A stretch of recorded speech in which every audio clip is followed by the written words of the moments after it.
Ku terhubung denganmu, selalu melekat di hatimu. Firman-Mu itulah dasar hidupku yang berdaulat atasku.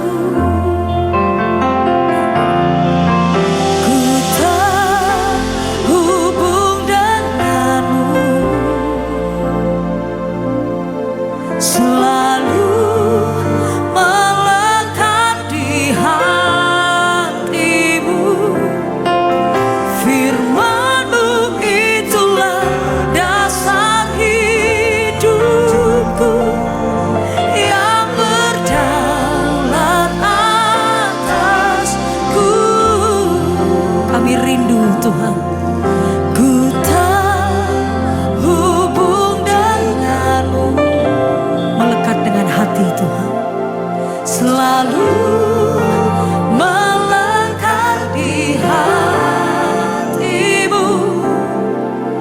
Firman-Mu itulah dasar hidupku yang berdaulat atasku.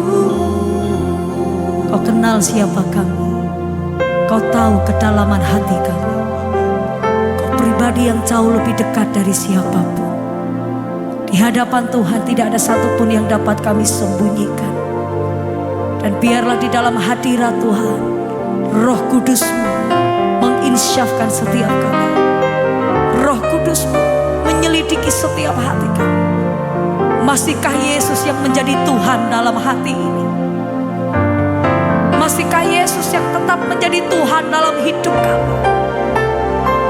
Masihkah Yesus yang tetap bertahta di dalam hati kami? Ataukah kami sudah menggeser pribadi-Mu dengan hal yang lain? Jadi hari-hari terakhir ini Tuhan, Kau memurnikan setiap gereja-Mu. Kau mendewasakan setiap kami, biar kami tidak menjadi serupa dengan dunia ini, tapi kami menjadi serupa dengan Kristus. Tuhan yang kami sembah, Tuhan yang kami ikuti. Amin. Ku terhubung denganmu, Yesus Tuhan, selalu melekat di hatimu.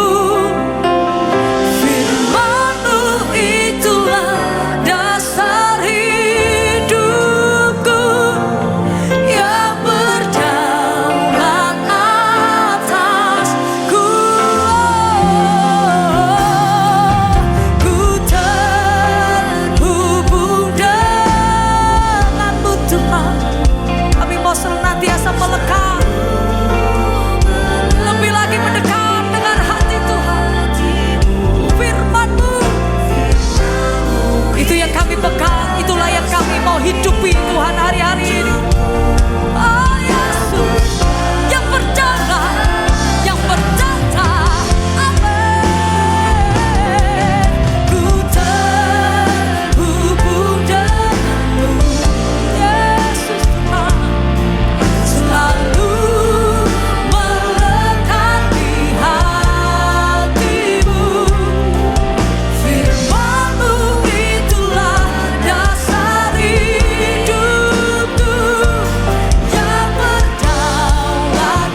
Dan ku ingin mengenalmu Tuhan lebih dalam dari semua yang ku kenal.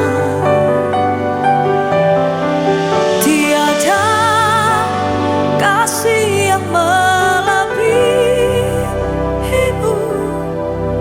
Ku ada untuk menjadi. Cuma Tuhan sendiri katakan, dan ku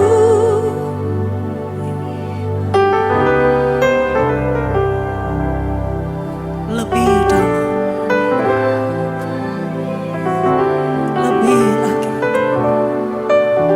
Oh, tiada. Setiap engkau yang mengasihi Tuhan, mari bangkit berdiri bersama di hadapannya, saudara. Nyatakan dengan segenap hati, kami mau kenal Engkau lebih lagi Tuhan. Dan ku ingin mengenalmu Tuhan lebih dalam dari lebih dalam. Biar firman-Mu Tuhan melekat di dalam setiap kehidupan kami, termanifestasi dalam setiap kehidupan ini.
Inilah kami Tuhan, hari ini kami datang di bawah kaki-Mu. Karena kami tahu bahwa di dunia ini Engkau tetap berkuasa. Bahkan Engkau tetap menyediakan tempat yang indah untuk kekekalan. Baik kepada orang yang taat kepadamu, tempat yang indah kekal. Maupun orang yang tidak taat di tempat hukuman yang kekal. Sebab kami di dunia ini sangat panah. Waktu begitu terlalu cepat, kesenangan yang kami nikmati pun lebih banyak kesedihan daripada kesukacita. Oleh karena itu Tuhan, kami datang di dalam hadirat Engkau, supaya roh kami hidup, supaya selama kami di dunia yang banyak dengan masalah, persoalan, tantangan, kami tetap bisa menikmati karena Engkau Tuhan. Supaya hari-hari kami tidak hilang begitu saja lenyap seperti uap, tapi kami ingin menikmati karena ada sesuatu nilai-nilai yang Tuhan berikan kepada kami dan kami impartasikan dalam kehidupan kami, juga kepada keluarga dan teman kami semuanya. Supaya kami di dalam dunia yang sulit, yang masalah ini, kami menikmati kebahagiaan dan keindahan bersama dengan Tuhan. Urapi kami semua, teduhkan hati kami, bangkitkan roh kami, kuasai pikiran dan perasaan kami, perkataan kami disucikan Tuhan. Biar hari ini kami berdoa untuk mereka yang dalam pergumulan, mereka yang masalah, mereka yang sakit Tuhan, Kiranya Engkau memberikan kekuatan, kesembuhan, dan pemulihan. Di dalam nama Tuhan Yesus, kami siap untuk mendengarkan firman-Mu. Haleluya. Amin. Shalom saudara yang dikasihi Tuhan. Puji Tuhan, kita sebentar lagi, tidak lama lagi saudara, bulan 8 kita adalah acara besar sekali. Yaitu kita kedatangan artis dari Korea, ini gak main-main, 12 orang. Satu dari Amerika, New York langsung datang. Dan mereka ada di tempat ini tanggal 15 sampai 18. Acara besarnya tanggal 16, tapi 15, 17, 18 juga di tempat ini. Mereka menyanyi sambil juga ada yang khotbah. Dan tentunya kami sedang memikirkan untuk acara Natal, tentunya bulan 9, 10, 11, 12, kami juga akan membuat setiap bulan ada acara di gereja ini. Untuk memfollow up. Inilah salah satu ketika roh kita bangkit, ketika kita percaya dengan Tuhan, ketika kita tahu meletakkan hidup kita sebagai batu yang hidup untuk rumah Tuhan, bukan gedung yang besar, itu boleh nanti suatu hari. Tetapi hidup kita ini adalah rumah Tuhan yang perlu kita tata. Di saat itulah Tuhan katakan, aku akan memberi berkat. Jadi kita bukan mengejar berkat, kita bukan mencari motivasi berkat, tetapi kita mengubah hidup kita, saudara. Supaya hidup kita ini menjadi rumah Allah, disitulah Tuhan akan mendiami hidup kita. Maka dia akan menata masa depan kita dan semuanya. Sehingga hidup kita bukan kita lagi, tapi Kristus Tuhan di dalam kita. Nah saudara melihat kenapa kita ini sekarang banyak mengalami saudara kesedihan. Kita diberkati, kita di gereja dipakai Tuhan sebagai pendeta pelayanan. Mungkin kita banyak hal yang positif, rumah, mobil bagi gereja-gereja tertentu. Mungkin punya yang berkelebihan, tapi hidupnya masih mungkin susah. Mungkin juga pengusaha yang aktif di gereja maupun yang tidak aktif, tapi orang Kristen diberkati punya pabrik, punya ini, tapi kenapa susah? Nah ini perlu kita renungkan saudara. Karena ketika kita di gereja, kita hanya mengejar berkatnya saja, mujizatnya saja. Bukan mencari Tuhan, bukan mengejar Tuhan. Sehingga ketika berkatnya berkurang atau ada tantangan, saudara, disitulah hati kita mulai sedih. Di mana hartamu, di situ hatimu. Oleh sebab itu ketika kita mencari Tuhan, mengejar Tuhan, bukan mengejar hartanya atau juga soal berkatnya, maka mungkin berkat itu berkurang. Kita tidak pernah sedih karena Tuhan yang kita cari dan masih ada dalam hidup kita. Tetapi kalau kita bicara Tuhan, oh kita cari Tuhan padahal nggak cari Tuhan. Cari saudara yang namanya keinginan, kesenangan atau yang kita ada di dunia. Itu kadang-kadang kita tanpa sadar seperti itulah. Makanya kita diombang-ambingkan kesedihan, seneng sedih, banyak sedihnya daripada seneng. Karena kita tidak cari Tuhan murni. Kita tidak mengejar Tuhan. Kita cuma tanpa sadar kita mengejar berkatnya. Sehingga kita kecewa. Berkat itu bisa naik turun, bisa hilang sebentar.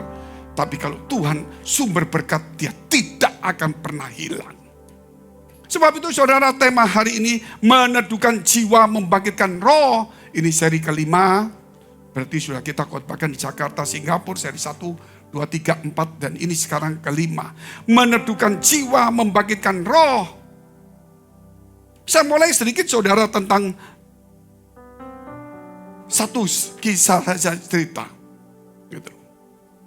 Ketika seseorang saudara berdandan rapi dan dia mau pergi ke pesta dengan pakaian yang mahal, sepatu yang mahal, tas yang mahal, dia ngomong sama anaknya, saudara, kamu ndak ikut di rumah saja ndak apa-apa. Saudara. Ketika dia mau berangkat, saudara, anaknya itu muntah dan sakit. Ketika dia muntah dan sakit, dia langsung belum berangkat, dia lihat gitu, dia cepat-cepat. Dan kemudian anaknya waktu mau muntah, saudara, dia itu langsung rangkul, langsung ya semualah dilakukannya. Kenapa saudara? Kalau kita lihat, karena kasihnya dia kepada anaknya. Coba kalau orang lain, saudara yang sakit, pasti dia tunggu dulu saya tak ganti baju dulu atau panggil orang lain. Jadi di sini kita melihat kemewahan, harga yang mahal, barang yang mewah itu saudara. Ketika kasih itu masuk dalam hatinya, segala kemewahan, barang yang mahal itu tidak dipikirkan dia lagi. Tetapi kalau kasih itu tidak masuk, kita akan berhitung-hitung dengan kemahalan kita. Saudara, jas kita ada orang batuk, mungkin saudara, mungkin orang lain batuk, aduh, kita makan pun kita jaga-jaga hati-hati. Tapi ketika anak kita, saudara, anak kecil kita, mungkin kita pakaian mahal, tiba-tiba dia ngantuk, kita gendong. Kemudian ingusnya keluar, mau apa? Apa? Nak bangun dulu mak, mama tak ganti pakaian yang murah. Tidak.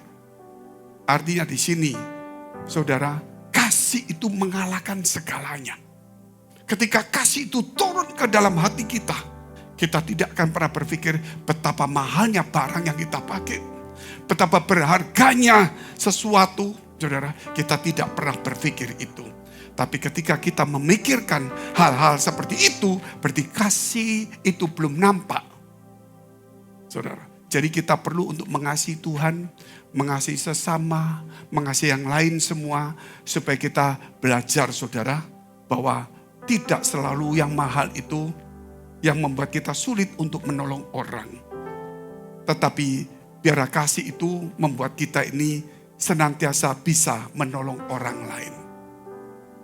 Itulah saudara, makanya hari ini kita bicara tentang meneduhkan jiwa, membangkitkan roh. Kenapa? Karena jiwa itu menuntut sesuatu yang nyaman, yang enak, yang mau diperhatikan, dilayani. Jiwa itu dikuasai oleh perasaan, pikiran, saudara. Yang mudah terombang-ambing, jiwa. Tetapi ketika roh itu muncul, bukan roh Tuhan maksudnya, roh kita bangkit. Ketika roh kita bangkit, saudara, maka jiwa itulah nomor satu yang akan kita teduhkan. Saudara, coba saudara lihat. Kalau orang-orang percaya Tuhan, ketika ada masalah begitu besar, pasti dia berkata, mulai hari ini, aku mesti tenang, aku mesti percaya Tuhan. Loh, dia ngomong sama siapa? Dia ngomong sama jiwanya yang kuda-gulana. Tapi kalau orang dunia mengalami kesusahan, gitu, aku susah, utang banyak, masalah banyak. Tak pergi naik klub, tak nyanyi-nyanyi. Nah, jiwanya nuntut entertain, saudara. Tapi kalau orang Kristen, saudara, tidak boleh mencari hiburan seperti itu. Karena itu akan membuat jiwa kita seperti anak yang manja. Kalau anak yang manja dan kita manjakan, maka suatu hari, saudara, anak yang manja kita manjakan, di kemudian hari waktu kita tua, kita akan keluar air mata. Demikian dengan jiwa kita, kalau kita manjakan, di hari terakhir kita akan menderita. Sebab itu gereja perlu, saudara, untuk mulai membenahi, meneduhkan jiwa saudara, dengan cara membangkitkan roh. Sehingga gereja tidak mengiming-imingi saudara, untuk saudara mau nyari yang nyaman, tidak. Tapi dididik, supaya saudara tahu siapa yang harus kita layani. Siapa musuh kita sebenarnya dalam diri kita ini. Saudara. Kalau saudara lihat, oh itu musuh saya pak. Itu orang itu menghina saya pak. Firman Tuhan berkata, kasihlah musuhmu. Jadi musuh saja suruh dikasihi. Berarti musuh sesungguhnya adalah dirimu. Supaya engkau bisa mengasihi dia, berarti engkau harus mengalahkan jiwamu. Amin. Berarti engkau harus mengalahkan. Berarti engkau berjuang. Musuh terbesar di sini bukan orang itu. Dan tidak sedikit kita ketika kita malas. Kita benci sama orang terus kita biarin, gak cocok. Cuma mukanya senyum, hatinya penuh kejahatan. Kenapa seperti itu saudara? Karena dia tidak sadar bahwa hidupnya musuh terbesar, racun itu ada dalam dirinya, bukan kepada orang lain. Orang lain mencelakai kita. Orang lain memfitnah kita. Orang lain mencaci maki kita. Firman Allah berkata, berkatilah dia, doakanlah dia. Amin. Nah, untuk itu apa yang harus kita kerjakan? Kita mesti melawan diri kita. Musuh terbesar di sini menghalangi untuk mendoakan orang lain yang mencaci maki kita, saudara. Disinilah pertengkarannya. Makanya kalau hari ini kita bisa membelah diri kita. Bahwa dalam diri kita ada tubuh, jiwa, dan roh. Dan ini masing-masing punya punya hal-hal masing-masing semuanya. Dan saling ketergantungan juga. Kalau tubuh sakit, jiwanya juga saudara akan terpengaruh. Kalau hormonnya saudara kacau, pasti jiwanya ikut kacau. Tapi ketika hormonnya kacau, jiwanya kacau, pasti ngamuk. Pasti marah-marah. Tapi tiba-tiba ada orang datang. Loh, hari ini kamu dapat undian loh. Apa yang terjadi? Teduh dia. Teduh. Jadi pengaruh itu ada banyak sekali. Bagaimana ketika kita kacau, tapi kita bisa meneduhkannya. Kita nggak bisa bicara soal tubuh kita saja. Kita nggak bisa bicara jiwa kita. Tapi kita harus bicara roh kita yang harus bangkit. Kalau nggak gitu, seumur-umur hidup kita saudara. Kita diombang-ambingkan, kita tidak tahu harus berbenah mana dalam diri kita. Gitu. Tapi hari ini saudara kita di gereja ini, kita mesti belajar. Ternyata saudara ada 3 unsur dalam diri kita. Roh, jiwa, dan tubuh. Dan kita lebih banyak dikuasai oleh tubuh dan jiwa kita. Tapi bagaimana sekarang roh yang memimpin kita? Sebab itu poin pertama, saudara, roh itu harus bangkit. Markus 14 ayat 37 sampai dengan 39.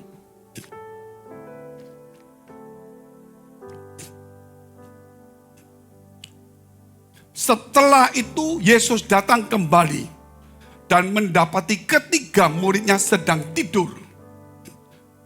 Dan ia berkata kepada Petrus, Simon, sedang tidurkah engkau? Tidakkah engkau sanggup berjaga-jaga 1 jam? Berjaga-jagalah dan berdoalah, supaya kamu jangan jatuh ke dalam pencobaan. Roh memang penurut, tapi daging itu lemah. Ketika saudara mau ngomong, aku mau mengampuni orang lain, kasihan dia. Rohnya ngomong gitu, daging tidak mungkin mau terima. Akhirnya kita batal semuanya. Roh itu penurut, mau mengampuni, mau giat kerja, mau melayani, mau mengasihi, mau rendah hati, mau ramah. Maunya, tapi daging tidak mau. Saudara, daging tidak mau. Lemah artinya, saudara, bukan dikalahkan. Lemah artinya, saudara, lemah itu artinya di sini dia itu tidak gampang untuk mengikuti kehendak kita. Roh itu. Makanya kita harus melatih itu. Saudara, kalau tidak dilatih, saudara, roh kita akan padam senantiasa. Saudara lihat itu, kalau saya lihat ada orang nawarkan, tidak tahu apa itu, kalau di luar negeri itu dia kasih bungkusan kecil-kecil. Dia bilang, kalau orang jalan ya, ambil ini gratis sambil senyum. Kadang-kadang orangnya perempuan, gratis ini, oh ini free. Oh, ada. Begitu dia ambil, oh ya ini free, tahu gunanya enggak? Gunanya ini, untuk ambil gratis gak apa-apa. Cuma saya mau terangkan gitu deh. Bisa duduk sebentar. Enggak beli enggak apa-apa, saudara. Nah, tapi akhirnya kalau enggak beli ya mukanya cemberut sedikit lah. Itu umum. Tapi saudara lihat, ini orang dibayar biasa dengan orang-orang sales yang sama semuanya. Tapi dia setiap orang yang didatangi, selamat pagi Tuhan. Ini gratis ini, ayo diambil gak apa-apa. Gak bisa lagi ini, bayangin saudara. Di rumah belum tentu dia sebaik itu. Di gereja mungkin dia duduk gini. Ada teman yang, duduk aja lah kamu bikin aku repot. Tapi di kerjaan seperti itu. Sebenarnya dia bukan orang yang seperti itu. Tapi dia menjadi orang yang seperti itu baiknya ketika dia kerja. Kenapa? Karena itu kerjaan. Karena itu uang yang mengubah dia. Bukan karakternya yang berubah. Nah, kita bagaimana sebagai seorang Kristen yang baik? Oh, saya kan tuan, Pak. Saya harus dilayani di gereja. Saya ini pengusaha apa? Oke, ingat. Di dunia ini ada pembeli, ada penjual. Mungkin saudara seorang yang pembeli, oke. Tapi jangan lupa, nggak mungkin saudara pembeli semua. Tapi saudara juga pasti ada sesuatu yang dijual. Saudara bisa beli, pasti saudara pernah jual sesuatu. Jadi anggap aja saudara, bahwa saudara ini adalah penjual. Anggap semua orang di sekitar saudara adalah pembeli. Bukan nawari barang saudara, tapi bersikaplah yang baik kepada dia. Jadikan semua orang itu seperti pembelimu, tapi bukan nawarin saudara. Setelah baik, oh baik ya, oh ya puji Tuhan, ada uang berapa, deposito berapa, bisa pinjam enggak? Bukan seperti itu saudara. Tapi anggap semua orang teman kita, walaupun yang kecil, rendah, besar, tua, muda, kaya, miskin, anggap aja pembeli. Coba saudara lihat, kalau seandainya ada toko.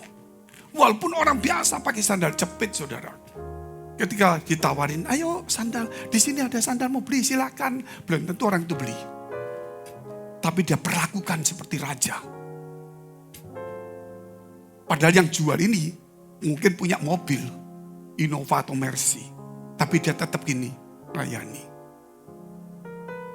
Jadi jangan melihat kedudukanmu yang tinggi. Jadikan semua orang itu, walaupun itu di bawah kita, anggap aja itu pembeli. Mungkin saudara tidak cocok dengan cerita ini. Oke, kita bicara tentang rohani aja. Kita bicara rohani. Ada seorang ibu, saudara dia berdoa begini, Tuhan, aku naik pesawat cuma 3 jam. Ini situasi mendung, aku takut. Gimana Tuhan? Gitu. Padahal di sana aku dibutuhkan untuk melayani juga. Ada orang sakit, aku mesti layani doaku. Itu ada temanku juga sakit, Tuhan bagaimana? Dia nangis. Kata Tuhan, kamu berangkat. Aku ikut. Aku tahu Tuhan menyertai aku. Nah, dia tahu. Aku tahu Tuhan menyertai aku. Tapi Tuhan, aku tetap takut. Aku bukan menyertai kamu cuman kata-kata. Aku akan jadi salah seorang penumpang di pesawat itu. Baru dia saudara. Oh, jadi seorang penumpang. Mulai dia saudara antrinya. Dia toleh kiri kanan. Sedangkan orang yang di belakang dia senyum. Di belakang senyum. Senyum saudara. Ada ibu di belakang gini. Ibu keburu-buru silakan maju ke depan bu. Tidak apa-apa. Dia pikir siapa Tuhan, kan dia gak tahu. Salah satu penumpang. Jadi dia takut saudara. Siapa Tuhan ya? Bisa nyamar orang tua. Bisa nyamar orang kaya. Dan terus setiap selesai gitu, dia terima kasih sama mbaknya, sama orang silakan. Nah, padahal dia tidak ada apa-apa. Dia takut karena salah satu penumpang. Pasti Tuhan dekat sama saya nih, siapa ya? Ketika masuk di gate dia, saudara, wah baik sekali orang ini. Sampai di pesawat dia cari mana yang Tuhan ya, gak bisa membayangkan.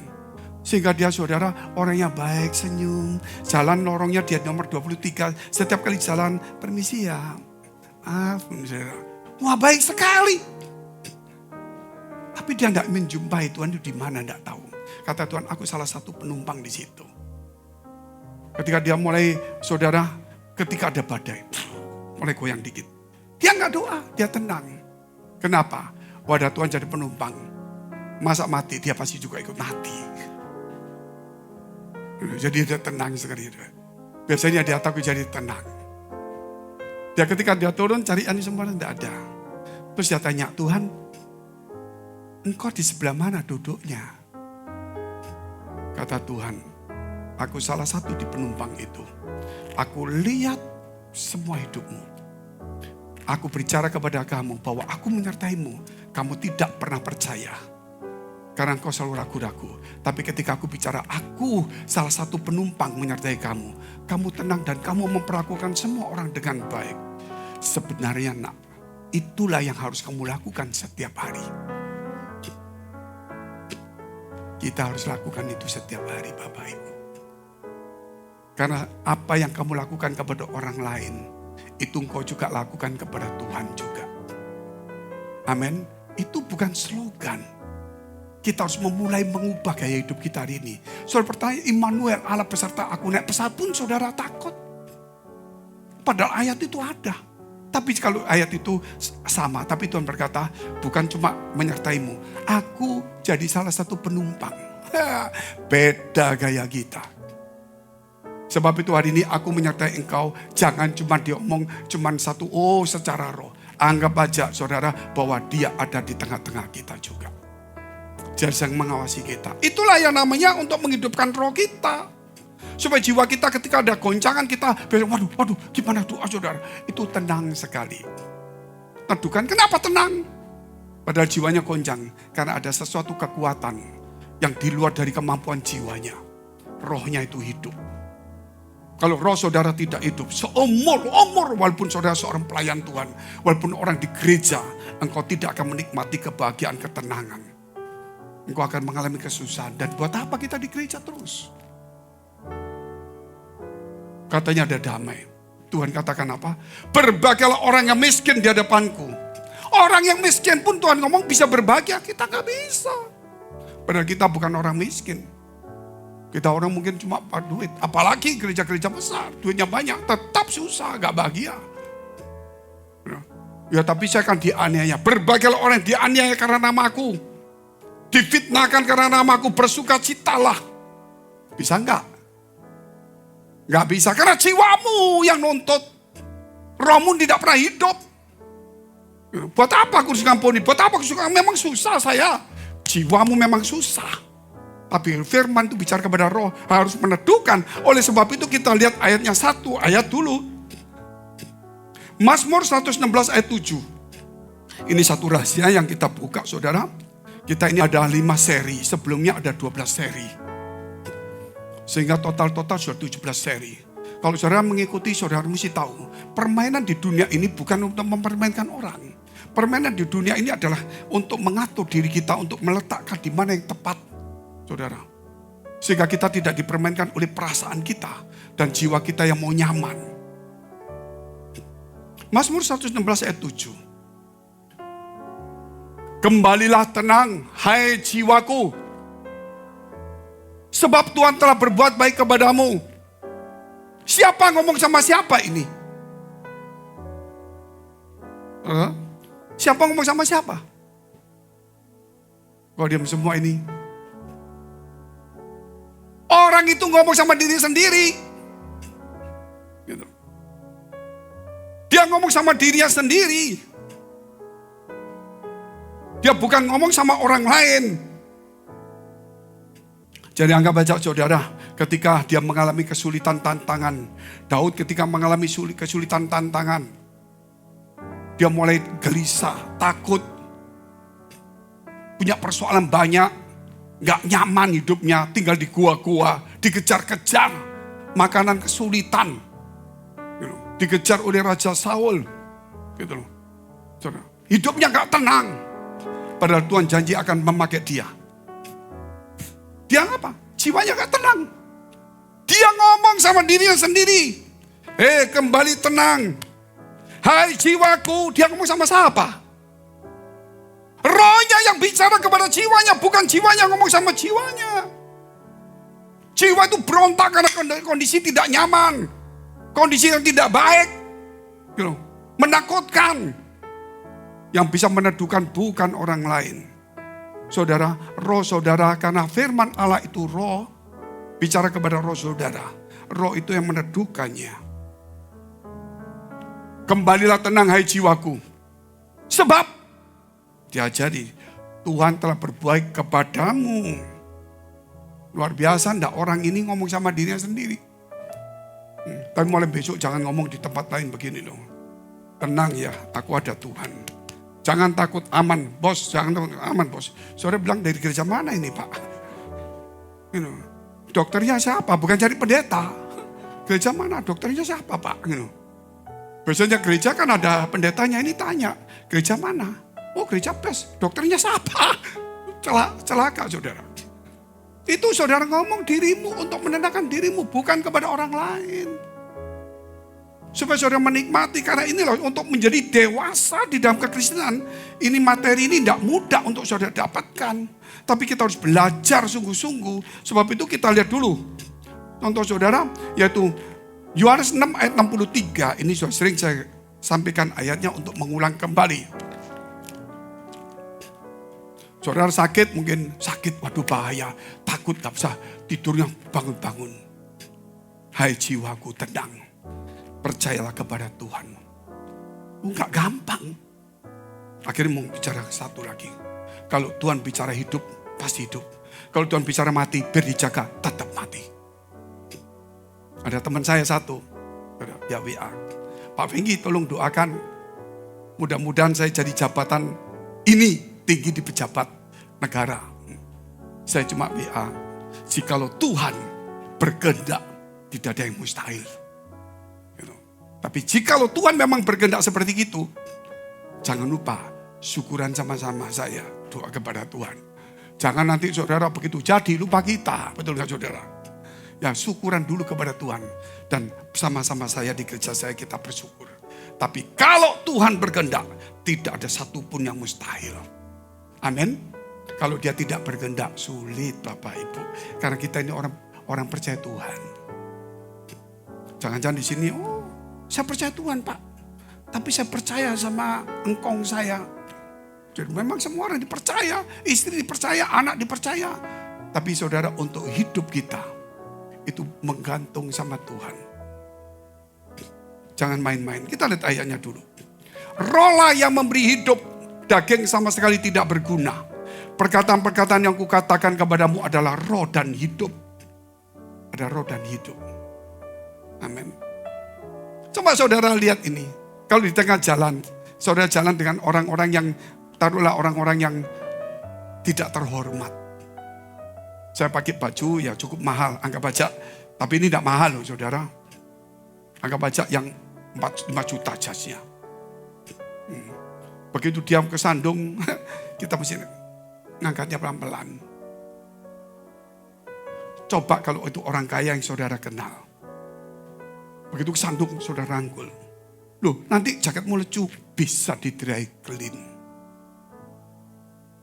Kenapa? Saudara berbuat baik. Ada motivasi. Tapi seandainya itu kalau Tuhanmu, orang yang kamu cintai. Mungkin tuh orang yang kamu cintai atau anakmu, Pak, aku enggak berani nyentuh kamu, Pak. Loh kenapa? Karena jasmu mahal, Pak. Tanganku nanti kotor. Papa itu nangis. Inikah yang membuat engkau tidak bisa menyentuh aku? Mungkin diambil lumpur ya betul.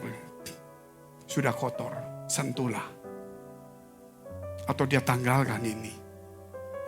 Saudara, kalau kasih itu melekat, roh itu turun, dan kita mengasihi orang, kita gak akan pernah berhitung untung rugi, mahal atau murah. Kita akan berani berkorban. Kelihatannya jemaat sudah gak ada semua ini padanya.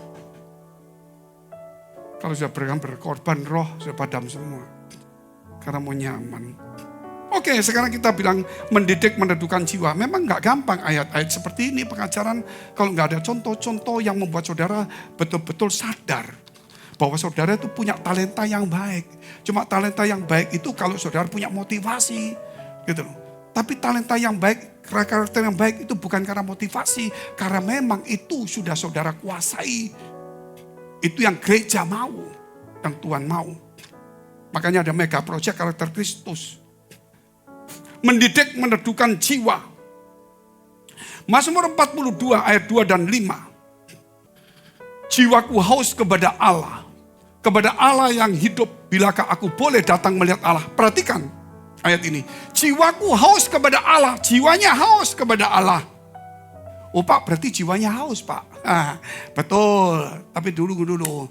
Kepada Allah yang hidup, bilakah aku boleh datang melihat Allah? Jiwanya haus. Kita langsung lompat ayat kelima. Kemana jiwanya bisa haus? Mengapa engkau tertekan, hai jiwaku? Dan gelisah di dalam diriku.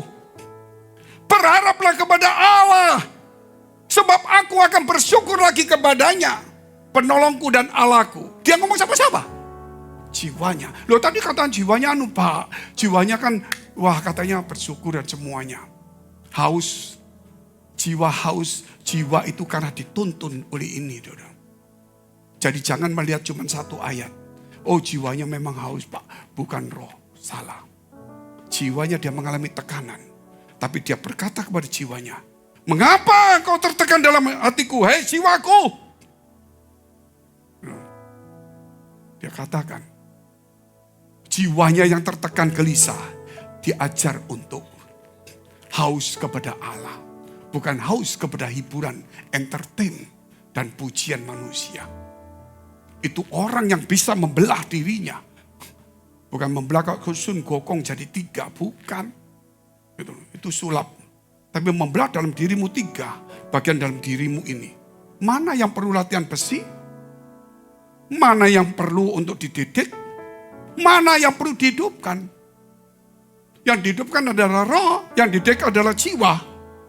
Yang untuk urusan besi-besi, olahraga itu tubuh. Jiwa nggak ada olahraganya. Jiwa cuma bisa dididik.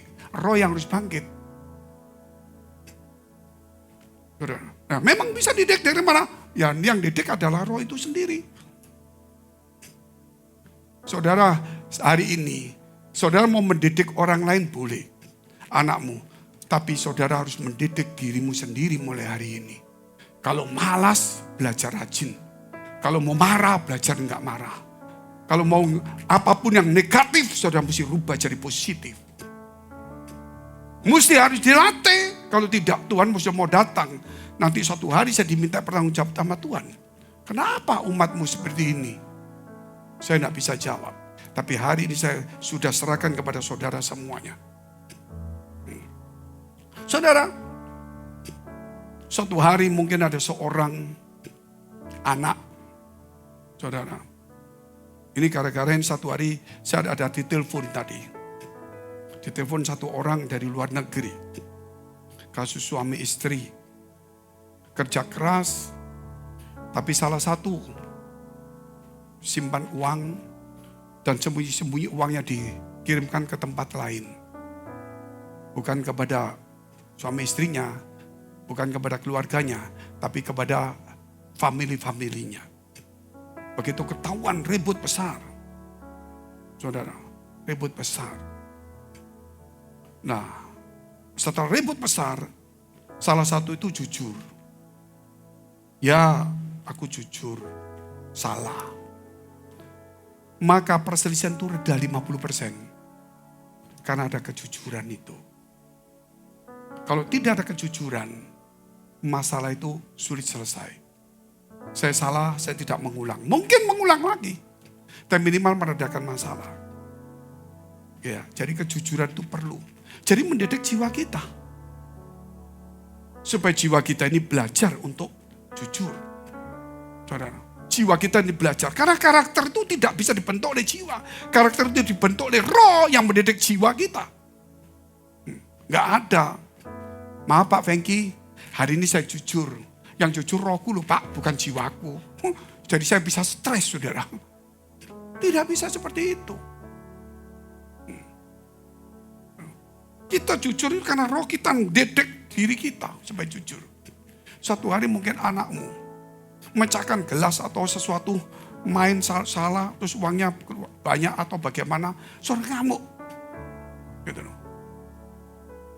Tapi saudara sebelum memecahkan itu, dia datang, Ma, ya nak, nah, seneng loh. Itu Pak, handphonenya lo kenapa? Sudah mulai begini, tadi ngomong ya nak, kenapa? Jatuh pecah, berubah 3 bagian. Itu kalau film bagus juga. Jadi 5 detik sudah 3 bentuk. Ya nak,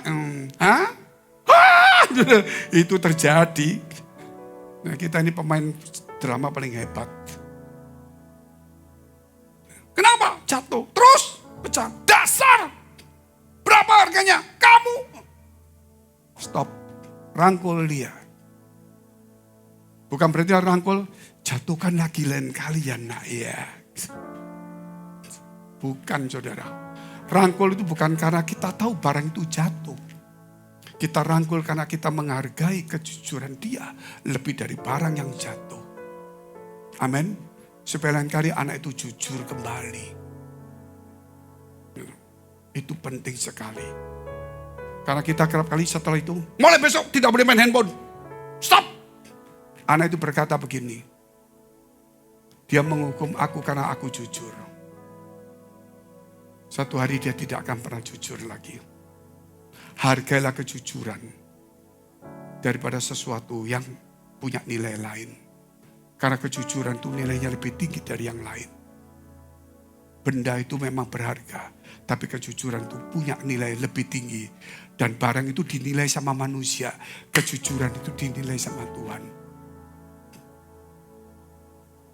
Belajar ada di sini saudara. Ini memang tidak mudah, tapi kita harus belajar lah.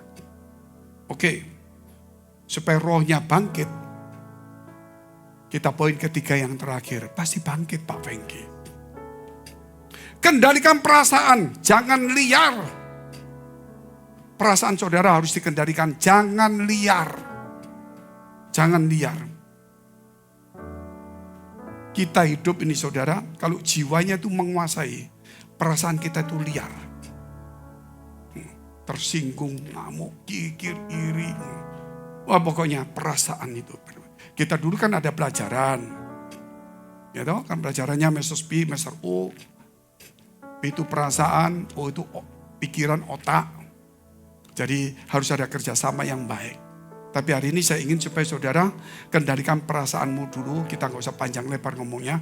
Perasaan supaya jangan liar. Karena yang menghancurkan adalah perasaanmu.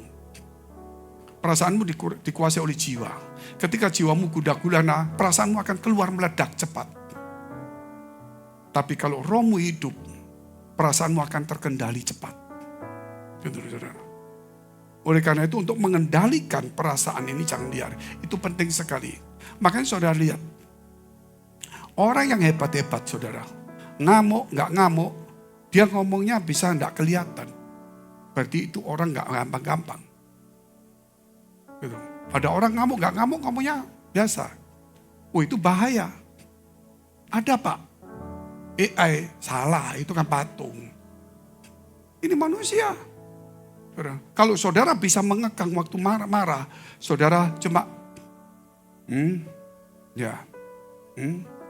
oh gitu. Tahan 5-10 detik, berpikirlah tenang. Orang hebat saudara. Sehingga ketika saudara tidak marah, saudara bisa pura-pura marah. Ketika saudara marah, pada saat tidak marah, itulah saudara tidak akan hangus dengan perasaan saudara. Kalau gereja rohani, saudara, kita bicara tentang firman, ini firman. Kalau perasaan saudara, kok gak nyaman aku? Loh kenapa? Yang khotbah itu loh, aku kenal itu. Kenapa? Itu orang kampungku dulu. Wah repot saudara begitu.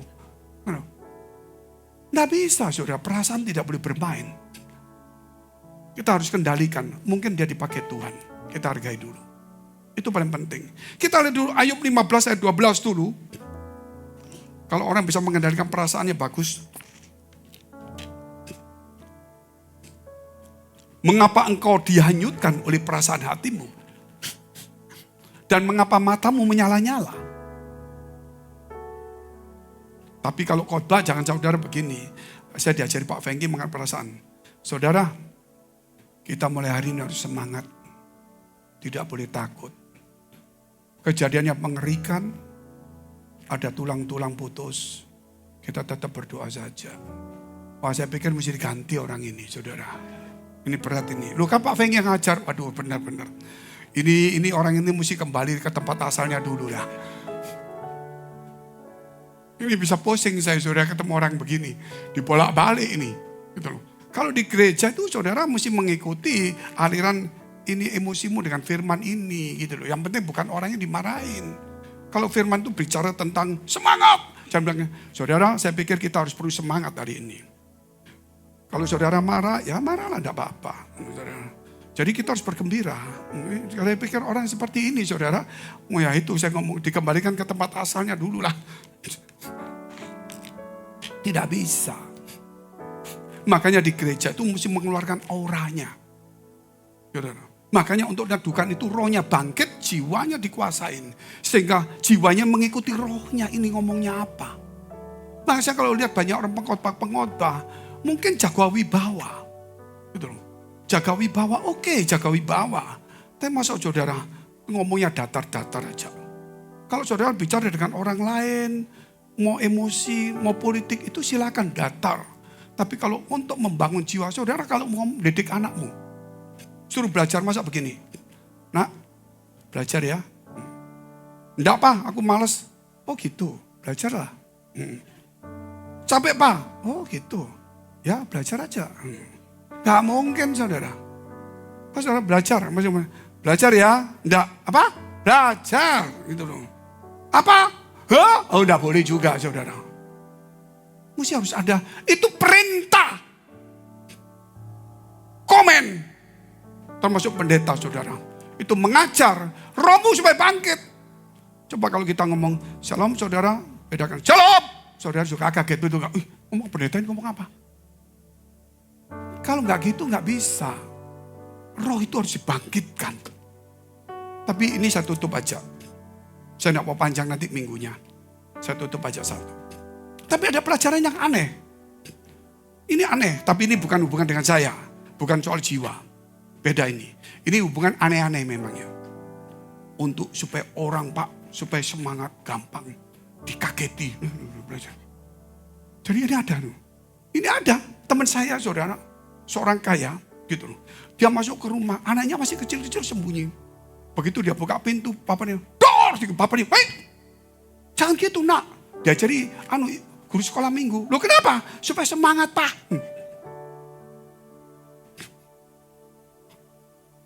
Bukan seperti itu saudara. Itu lain. Gitu loh. Jadi saudara mesti membedakan mana hal yang baik. Sebab itu saudara, mari kita bangkit berdiri. Kita baca satu ayat, Filipi pasal 2 ayat yang kelima. Saya akan bicarakan ini hari Minggu, saya kupas bentuk yang lain. Bagaimana kita mengendalikan perasaan pikiran kita. Dan bagaimana kita menghidupkan sesuatu yang baik dalam hidup kita. Kita sekarang anggap aja pengemudi. Kita ini nyetir mobil. Nabrak gak nabrak, bagus gak bagus, tergantung kita setirnya.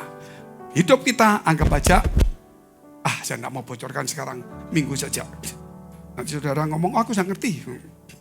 Oke, Filipi pasal 2 ayat 5. Kita baca-baca bersama-sama. 1, 2, 3. Hendaklah kamu dalam hidupmu bersama menaruh pikiran dan perasaan yang terdapat juga dalam Kristus Yesus. Menaruh pikiranmu dan perasaan pada Kristus Yesus. Yesus ngomong apa? Roh itu penurut, daging lemah. Perasaanmu dan pikiranmu tidak boleh ikut dengan dagingmu. Ketika dirugikan marah, perasaan pikiranmu harus mengikuti rohmu, yaitu mengikuti firman Allah.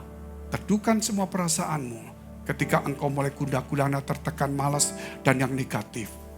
Jadikan jiwamu itu bergelora di tengah-tengah kesulitan, di tengah-tengah kesusahan, tapi engkau bisa menikmati sukacita. Itulah yang satu kebenaran. Mari kita tunduk kepala, kita berdoa. Kau urapi setiap kami yang ada di tempat ini. Kau sucikan setiap hati pikiran kami. Sebab benih firman-Mu ini tertanam dalam hati kami. Sehingga kami bisa mengemudikan hidup kami dengan baik. Sehingga kami bisa menyusun dengan baik. Sehingga kami bukan porak-poranda dan menyalahkan orang lain. Sehingga kami tidak tahu apa yang harus kami kerjakan. Mengapa kami tertekan, sedih, susah. Mengapa yang Tuhan katakan damai, tidak ada damai dalam hidup kami. Kata Tuhan, aku bersuka cita, aku enggak ngalami sukacita. Hanya sejenak saja. Tuhan, katanya Engkau menyertai aku. Mengapa aku takut, khawatir? Biar hari ini terjawab semuanya. Kau pakai setiap kami. Bimbing setiap kami. Biar firman-Mu ini tertanam dalam hidup kami. Biar mulai hari ini musuh terbesar kami adalah mengendalikan perasaan, pikiran, jiwa kami. Di dalam nama Tuhan Yesus. Haleluya. Amin. Jiwaku terbuka untuk-Mu Tuhan. Selidiki nyatakan segala perkara, singkapkan semua yang tersembunyi, supaya ku layak di hadapan-Mu, Tuhan. Sekali lagi sama-sama katakan, oh terbuka untuk-Mu Tuhan, ku buka hatiku Tuhan, selidiki, nyatakan segala perkara, singkapkan semua yang tersembunyi, supaya ku layak di hadapan-Mu, Tuhan. sembah Dia, katakan ini aku Tuhan. Haleluya, haleluya, menyembah-Mu Tuhan. Ini setiap kali, ya Yesus, selidiki pasti ini. Ampuni kami Tuhan, selidiki hati kami. Aku sembah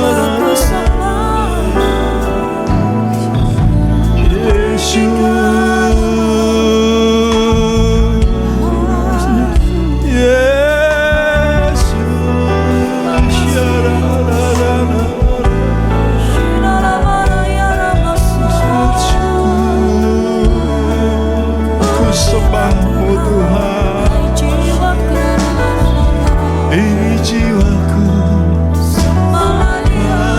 ke kami. Haleluya, berikan penyembahan yang terbaik buat Dia.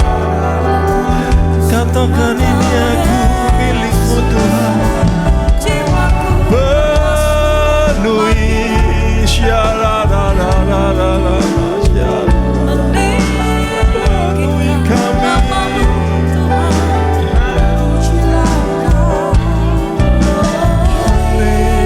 penuhi kami.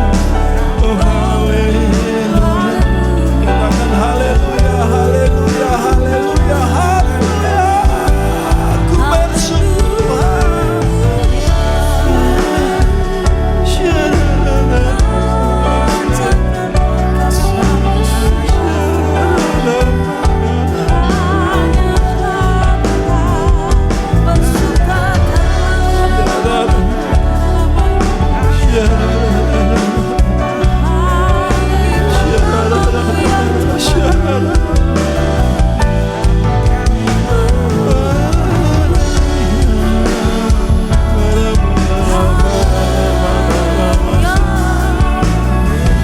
Terpuji nama-Mu, terpuji nama-Mu.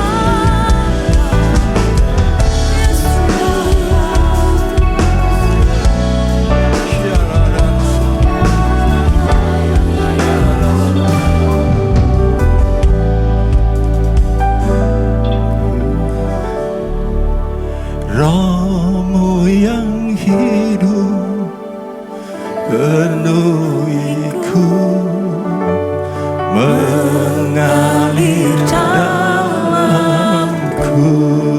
Jiwaku tenang, jiwaku tenang bersama-Mu dalam naungan-Mu.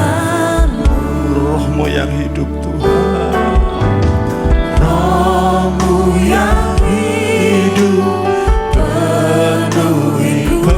penuhi setiap kami Tuhan, mengalir dalamku Tuhan. Jiwaku tenang bersama-Mu dalam naungan.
karena firman-Mu sudah memenuhi hidup kami.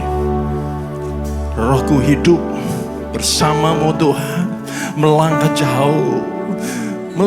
jauh Tuhan, melakukan kebenaran firman-Mu. Terima kasih buat firman-Mu. Terima kasih Tuhan buat kekuatan daripada-Mu, buat pengertian daripada-Mu Tuhan.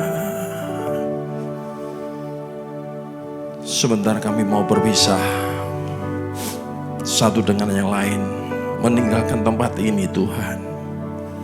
Biarlah roh kami tetap menyala-nyala, jiwa kami hidup Tuhan, dan lengkapi kami dengan berkat-Mu Tuhan. Mari saudara dekapkan tangan di dada. Kita mau terima berkat Tuhan. Jagalah hatimu dengan segala kewaspadaan, karena dari sanalah terpancar kehidupan.